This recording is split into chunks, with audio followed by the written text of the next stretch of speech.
Come, let us spill this already spilled juice and get into some entertainment news. Now, Hopolo reports someone who had a career set and ready for him, someone who had an industry clamoring, oh, this word is very difficult, to make him the star he had the potential to be.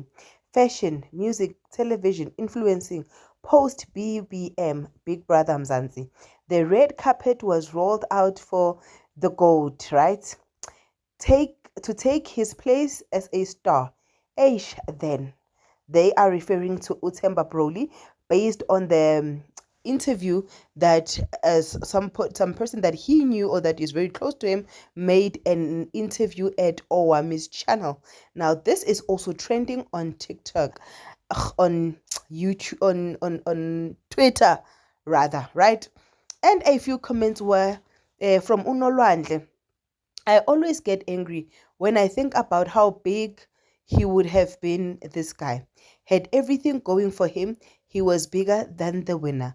But yes, he was bigger than the winner. But, okay.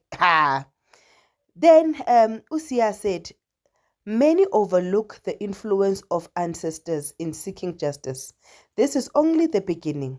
Until he offers a traditional apology for his actions towards Mpho, his life will remain troubled and he may soon find himself in dire straits like picking up papers on the streets. Guys, in short, Usia is saying never piss off a Sangoma because Sangomas have power to destroy your life and you will wish like you never lived before. Yeah, in essence. And then Ufulu is saying decided to focus on chowing some women's money instead of focusing on understanding that he had a future. So now guys, I don't know, do you think Kuguti Uthemba had a potential? Do you think all the things that are being said on Owami's channel are true about him? I don't know, you let me know. But while you're at it, do not forget to like, share and subscribe.